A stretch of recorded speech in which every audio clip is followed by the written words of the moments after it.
नमस्कार दोस्तों, आपका स्वागत करता हूं आप ही के यूट्यूब चैनल में। वीडियो को स्टार्ट करने से पहले आप सभी से रिक्वेस्ट करूंगा, अगर अभी तक आपने चैनल को सब्सक्राइब नहीं किया तो it's request to all of you, please channel को सब्सक्राइब कीजिए। वीडियो को लाइक कीजिए, शेयर कीजिए एज मच एज पॉसिबल, ताकि ज़्यादा से ज़्यादा लोगों तक ये वीडियो पहुंच सके। तो चलिए स्टार्ट करते हैं, जहाँ पे देखिए आज हम लोग डिस्कशन करेंगे अबाउट नोवामा वेल्थ शेयर के बारे में डिस्कशन करेंगे। बिकॉज देखिए कंपनी ने अपना रिजल्ट अनाउंस कर दिया है, साथ साथ कंपनी ने डिविडेंड अनाउंसमेंट किया है, डिविडेंड का रिकॉर्डेड अनाउंसमेंट हो चुका है। साथ साथ स्टॉक स्प्लिट को लेकर के कंपनी की तरफ से अपडेट आ रहा है, उसके बाद चेक करेंगे क्या स्टॉक में अभी इस जगह पर निवेश करना सही रहेगा। इन सभी चीज़ों को भी चेक किया जाएगा। तो चलिए स्टार्ट करते हैं। यहाँ पे सबसे पहले चीज कंपनी ने कितना डिविडेंड अनाउंस किया है, तो देखिए डिविडेंड का जो अमाउंट है 70 रुपये, 70 रुपीज पर शेयर का कंपनी ने डिविडेंड अनाउंस किया है। यानी एक शेयर पर आपको मिलेगा 70 रुपीज, 70 रुपये का आपको डिविडेंड मिलेगा। इस डिविडेंड का देखिए रिकॉर्ड डेट जो फिक्स किया गया वो आपका 11 नवंबर, 11 नवंबर 2025 इस डिविडेंड का रिकॉर्ड डेट फिक्स किया गया है। यानी कि जो भी 10 नवंबर तक इस शेयर को खरीद करके रिकॉर्ड डेट 11 नवंबर तक रखेंगे, वही इस कॉर्पोरेट इवेंट के लिए एलिजिबल रहेंगे। तो ये हो गया एलिजिबिलिटी डेट एंड आपका रिकॉर्ड डेट। साथ साथ डिविडेंड का पेमेंट कब तक हो जाएगा, तो ऑन और बिफोर 3 दिसंबर तक इस डिविडेंड का पेमेंट भी कर दिया जाएगा। तो देख सकते हैं ये है डिविडेंड रिलेटेड अपडेट। 70 रुपये का डिविडेंड, रिकॉर्ड डेट 11 नवंबर, 11 नवंबर का है। अब है साथ साथ कंपनी ने देखिए स्टॉक स्प्लिट का भी अनाउंसमेंट किया है। यानी करंटली जो शेयर आप होल्ड कर रहे हैं ना, वो मल्टीपल शेयर्स में टूट जाएगा, कन्वर्ट हो जाएगा, और उसी रेशियो में देखिए इसका भाव भी रिकॉर्डेड वाले दिन एडजस्ट कर दिया जाएगा। तो इस चीज़ को ध्यान दीजिएगा। यहाँ पर देखिए स्टॉक स्प्लिट का रेशियो आज कंपनी ने अनाउंसमेंट कर दिया है। बताया जा रहा है कि एक इक्विटी शेयर जो करंटली आप होल्ड कर रहे हैं उसका फेस वैल्यू 10 है।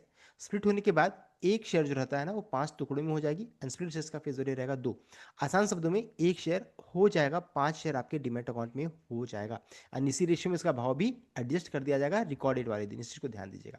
अब ये कंपनी स्टॉक स्प्लिट क्यों ला रही है, तो रैशनल बिहाइंड स्टॉक स्प्लिट बताया जा रहा है to enhance liquidity of company equity share and to encourage participation of retail investors by making equity shares of company more affordable. तो जो शेयर अभी बहुत महंगा लग रहा है रिटेल निवेशक, छोटे निवेशकों को काफी जो महंगा लग रहा है, जब स्प्लिट शेयर्स हो जाएगा ना, स्प्लिट यहाँ पर जब हो जाएगा तो इसका भाव देखिए रिटेल निवेशकों को सस्ता लगने का लगेगा, अफोर्डेबल लगेगा। इस कारण से साथ साथ जब क्वांटिटी ऑफ शेयर मार्केट में बढ़ेगा ना, क्वांटिटी ऑफ शेयर मार्केट में बढ़ेगा तो लिक्विडिटी बढ़ेगी, तो इन्वेस्टमेंट ट्रेडिंग दोनों बढ़ेगा। तो लिक्विडिटी बढ़ाने के लिए साथ साथ पार्टिसिपेशन को बढ़ाने के लिए, रिटेल निवेशकों का पार्टिसिपेशन को बढ़ाने के लिए काम किया जा रहा है।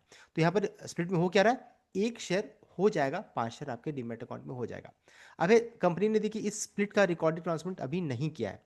अभी सबसे पहला चीज बस रेशियो का अनाउंसमेंट हुआ है। अभी पोस्टल बैलेट मीटिंग होगा, ई वोटिंग प्रोसेस होगा, सब कुछ यहाँ कंप्लीट होते होते 2 महीने का यहाँ पर समय लग सकता है। अभी काफ़ी लंबा समय लगेगा। बस अभी कंपनी ने रेशियो का अनाउंसमेंट किया है, रिकॉर्ड का अनाउंसमेंट नहीं हुआ है। तो यहाँ पर देखिए खुद कंपनी बता रही है कि कब तक कंप्लीट होगा, एक्सपेक्टेड टाइम ऑफ कंप्लीशन, तो tentatively within 2 months from date of approval of members of the company. ये यहाँ पर अपडेट आ रहा है, 2 महीने का समय लगेगा। इन सभी चीज़ों को ध्यान दीजिएगा, काफ़ी लंबा समय है। अगर आप खरीदना भी चाहते हैं तो देखिए धीरे धीरे कलेक्ट कर सकते हैं, ये कहने का मतलब है। अब साथ ही साथ एक और अपडेट है कि approval for investment of 200 crore rupees towards subscription of right issue of Nuvama wealth finance wholly owned material subsidiary of the company, इसको भी लेकर के अपडेट आ रहा है इन्वेस्टमेंट को लेकर के। तो ये अपडेट है, हम लोगों ने डिस्कस कर लिया। अब आगे बढ़ते हैं, सबसे इंपॉर्टेंट अपडेट रिजल्ट कैसा है। देखिए कंपनी का रिजल्ट आपके सामने में है, ये लेटेस्ट रिजल्ट है, ये कंपनी का लास्ट ईयर का रिजल्ट है, आपका प्रीवियस क्वार्टर का रिजल्ट है। सबसे पहले चेक कीजिए रेवेन्यू फ्रॉम ऑपरेशन कितना आया। देखिए 1134 का अभी आया, लास्ट ईयर था 1053। साल दर साल में चेक कीजिएगा, देखिए 7% का उछाल देखने को मिल रहा है, 7% का साल दर साल में उछाल है। क्वार्टरली बेसिस 1122 से बढ़ करके 1134, 1% का उछाल देखने को मिल रहा है। तो रेवेन्यू में ईयरली एंड क्वार्टरली बेसिस दोनों में बढ़त है। अब इसमें अदर इनकम को जोड़िए तो बन जाएगा टोटल इनकम 1137 का भी है, लास्ट ईयर था 1056। साल दर साल में देखिए उछाल हो गया, एंड क्वार्टरली बेसिस 1124 से बढ़ करके 1137, यानी कि इनकम रेवेन्यू दोनों में ईयरली एंड क्वार्टरली बेसिस में ठीक ठाक सा प्रदर्शन है। इस इनकम को जनरेट करने में खर्च कितना हुआ, तो एक्सपेंस को चेक करेंगे। 803 का भी, लास्ट ईयर था 709, यानी एक्सपेंस भी बढ़कर आ रहा है। ये चीज़ थोड़ा नेगेटिव हो गया, खर्च बढ़ा है। क्वार्टरली बेसिस में भी चेक किए, 775 एक्सपेंस बढ़ करके 803 हो गया, तो एक्सपेंस भी उसी रेशियो में बढ़ रहा है। इनकम और एक्सपेंस को आप माइनस कर दीजिए तो देखिए कंपनी का ऑपरेशनल प्रॉफिट आ जा रहा है 334 का भी है, लास्ट ईयर था 347 का। साल दर साल में देखिए यहाँ पर घट गया, बिकॉज एक्सपेंस बढ़ा दिए, घट रहा है। एंड क्वार्टरली बेसिस में चेक कीजिएगा, 349 से घट करके 334, यानी ईयरली एंड क्वार्टरली बेसिस दोनों में ऑपरेशनल प्रॉफिट में गिरावट है। टैक्स वगैरह सबको माइनस करने के बाद कंपनी का नेट प्रॉफिट को चेक करेंगे तो 253.98 का भी है, 254 का, लास्ट ईयर था 257। कह सकते हैं फ्लैट है या फिर कह सकते हैं हल्की सी गिरावट है 1% का। क्वार्टरली बेसिस में 263.87 से घट करके 253 यानी कि 4% का गिरावट देखने को मिला। तो प्रॉफिट में यहाँ पर देखिए गिरावट देखने को मिल रही है, देख सकते हैं। तो ये चीज़ थोड़ा सा यहाँ पर नेगेटिव हो गया। ईपीएस को चेक कीजिएगा तो ईपीएस 70.54 का भी है, लास्ट ईयर था 72.54।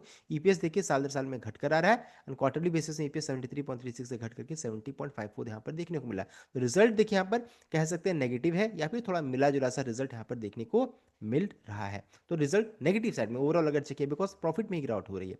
अब आगे बढ़ते हैं, क्या इस जगह पर शेयर को खरीदना सही रहेगा? देखिए अभी करंटली इसका भाव चल रहा है 7170 का, 52 का है 8508 का है, देख सकते हैं। तो अभी अच्छा खासा करेक्शन ऑलरेडी लगभग 1000 रुपये से लगभग 1400 रुपये का ऑलरेडी आ चुका है। तो देखिए फिर भी लेकिन चूंकि रिजल्ट नेगेटिव साइड में आया तो हो सकता है थोड़ी आपको गिरावट भी देखने को मिले। लेकिन ट्रिगर क्या क्या है, एक है पॉजिटिव ट्रिगर डिविडेंड को लेकर के, दूसरा स्प्लिट को लेकर के। तो अब यहाँ पर क्या है, तुरंत में हो सकता है तेजी बन जाए या फिर हो सकता है अच्छा खासा गिरावट हो जाए। तो मैं यहाँ पर क्या करूँगा, मैं यहाँ पर बाय एंड डिप की स्ट्रैटेजी से काम करने वाला हूँ।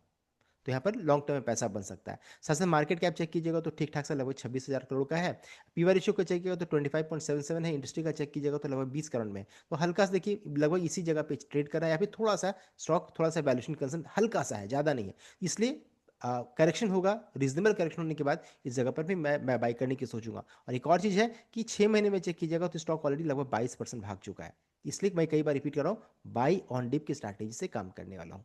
तो देखिए हम लोगों ने पूरे जो इंपॉर्टेंट इवेंट है, ट्रिगर है, साथ साथ स्टॉक कितना भागा है, सब कुछ हम लोगों ने डिस्कस कर लिया। तो आई होप आपको भी लाइक किया, शेयर किएगा, चैनल को सब्सक्राइब कीजिएगा। Thank you.